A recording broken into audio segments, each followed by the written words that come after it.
सर्वप्रथम राष्ट्र, फिर गुरु, फिर माता पिता, फिर परमेश्वर। अतः पहले खुद को नहीं, राष्ट्र को देखना चाहिए। इस तरह के विचार थे मराठा सम्राट छत्रपति शिवाजी महाराज जी का। उनके विचारों का असर हमारे मन में इस तरह हुआ कि मन में अभिलाषा हुआ कि क्यों ना उनके दर्शन को जाया जाए। तो फिर क्या था, अगली सुबह हम लोग चल पड़े मराठा सम्राट छत्रपति शिवाजी महाराज जी के दर्शन के लिए। नमस्कार दोस्तों, आप सभी को मेरा प्यार भरा नमस्कार। तो आइए वीडियो को शुरू करते हैं।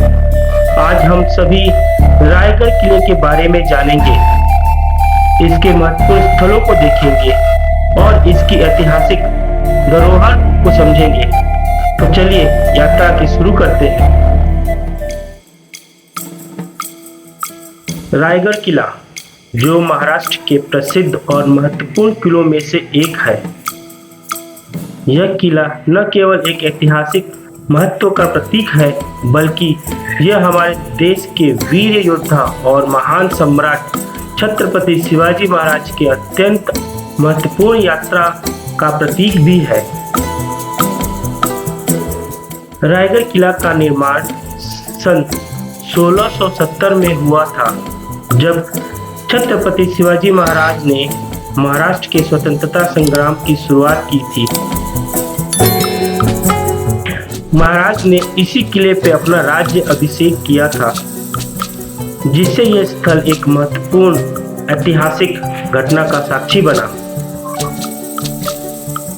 रायगढ़ किला महाराष्ट्र के रायगढ़ जिले की पहाड़ियों पे स्थित प्रसिद्ध किला है। रायगढ़ किला का नाम उस गांव के नाम पर रखा गया है जो किले के पास है। इसे रायाची गढ़ या रायाची किला के रूप में भी जाना जाता है। यह मुंबई के ठीक दक्षिण में महाराष्ट्र में स्थित है। यह कोंकण समुद्र तटीय मैदान का हिस्सा है। सह्याद्री पर्वत में स्थित है। समुद्र तल से 820 मीटर की ऊंचाई पर है।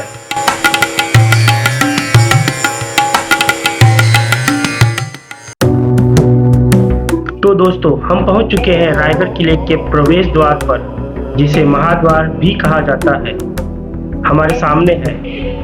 यह दरवाजा बहुत महत्वपूर्ण है, क्योंकि छत्रपति शिवाजी महाराज ने इसी द्वार से अपने राज्याभिषेक का आयोजन किया था। इस दरवाजे का निर्माण यू टर्न के रूप में किया गया है। इसका निर्माण इस प्रकार किया गया है कि यदि कोई तोप से हमला करे तो भी तोप का गोला इस दरवाजे तक नहीं पहुंच सकता। इस दरवाजे पर किसी भी लंबे लकड़ी के गट्ठे से हमला करना भी असंभव है, क्योंकि ऐसा करने के लिए वहां कोई सीधी और पर्याप्त जगह नहीं है। तो दोस्तों, चलिए हम अब आगे बढ़ते हैं। दोस्तों, यह हाथी तालाब है।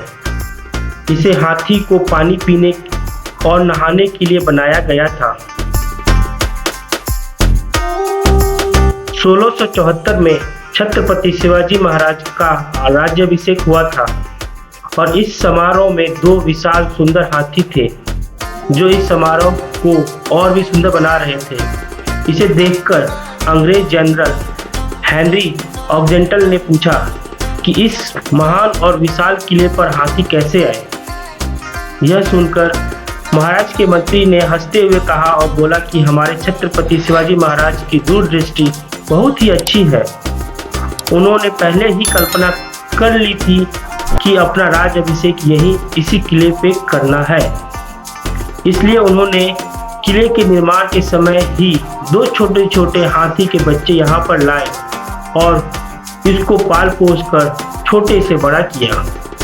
यह बात सुनकर अंग्रेज छत्रपति शिवाजी महाराज की दूरदृष्टि और कल्पना का लोहा मान गए। यह तालाब उन दोनों हाथी के बच्चों के लिए बनाया गया था। यहाँ वे पानी पीते थे और नहाते थे।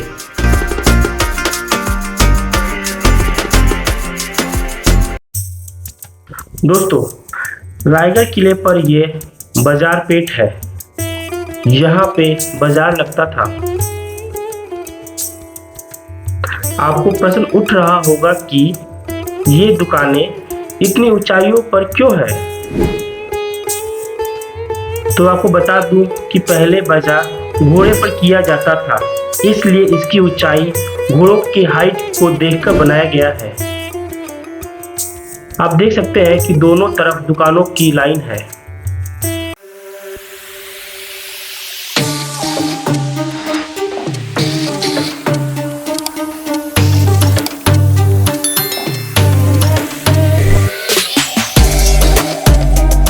दोस्तों, यह राज दरबार है। नगर खाने के पीछे आने पर जो आप देख रहे हैं, इसको राज दरबार कहते हैं। छत्रपति शिवाजी महाराज का यहाँ राज दरबार लगता था। 1674 में छत्रपति शिवाजी महाराज का राज्याभिषेक यही इसी दरबार पे हुआ था।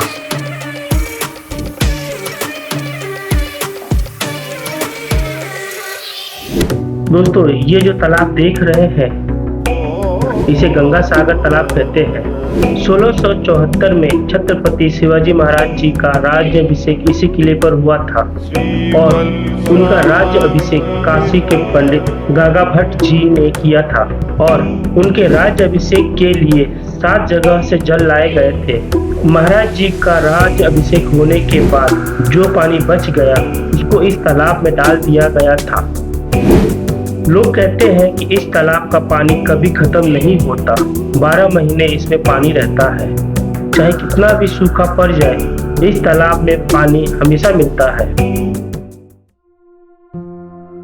दोस्तों, यह जो आप किला देख रहे हैं, इसको आपने अपनी स्कूल की किताबों में देखा होगा। छत्रपति शिवाजी महाराज ने एक युद्ध जीतने के बाद यहाँ के 7वें मंजिल पे भगवा झंडा लहराया था। दोस्तों, ये रायगढ़ किले का सचिवालय हुआ करता था। अभी तो ये पूरी तरह से टूट चुका है और सिर्फ अवशेष ही बचा है। 1818 में इसको जलाया गया था। पूरे 11 दिन तक यह लगातार जलता रहा और सब कुछ जलकर नष्ट हो गया। अभी सिर्फ अवशेष बचे हैं।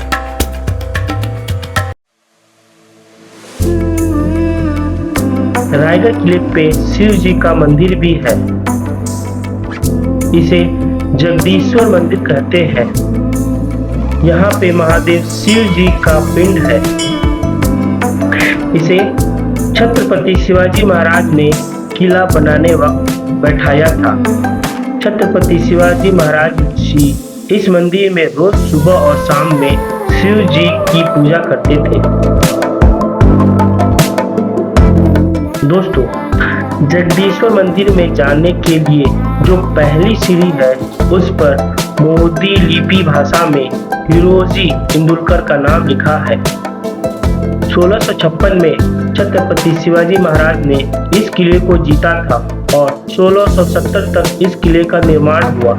इस किले को श्री हिरोजी इंदुलकर ने पूरे 14 साल तक निर्माण किया और महाराज से सिर्फ अपना एक नाम लिखने की अनुमति मांगी। इसलिए जगदीश्वर मंदिर जाने वक्त पहली सीढ़ी पे उनका नाम लिखा मिलता है।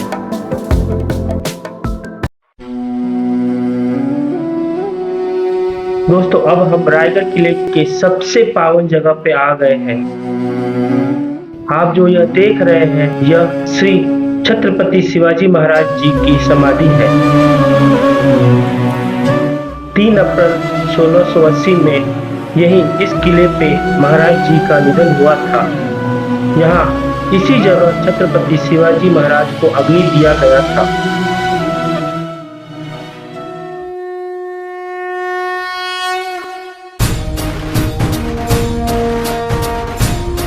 दोस्तों, मुझे ऐसा लगता है कि हमें हमारे जीवन में एक बार इस पावन जगह पे जरूर आना चाहिए और यहाँ श्री छत्रपति शिवाजी महाराज की समाधि पर कम से कम जीवन में एक बार तो नतमस्तक होना ही चाहिए।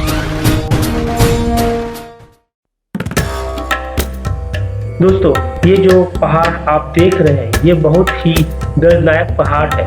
इसे टकमकटो कहते हैं। पहले जो भी गद्दार होते थे या स्वराज के विरोधी हुआ करते थे उनको सजा के तौर पे इसी पहाड़ के नीचे फेंक दिया जाता था। इससे स्वराज का विरोध करने की हिम्मत किसी को नहीं होती थी, इसलिए ऐसी सजा दिया जाता था। हमको यह किला घूमने में पूरा दिन लग गया। अब वापस जाने का समय हो गया है, लेकिन हम लोग इतना थक चुके थे कि पैदल जाने की अब हिम्मत नहीं हो रही थी। तभी हमारी नज़र वहाँ पे रोपवे पे पड़ी। तो फिर क्या था, हमने रोपवे लिया। रोपवे पर बैठकर हम लोग रायगढ़ किले से नीचे उतरे। यह देखिए रोपवे पे बैठकर यहाँ से नज़ारा कैसा लगता है।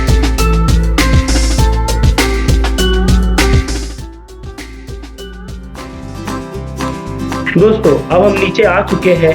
यहाँ से हमने अपना बस पकड़ा और वापस औरंगाबाद के लिए निकल पड़े।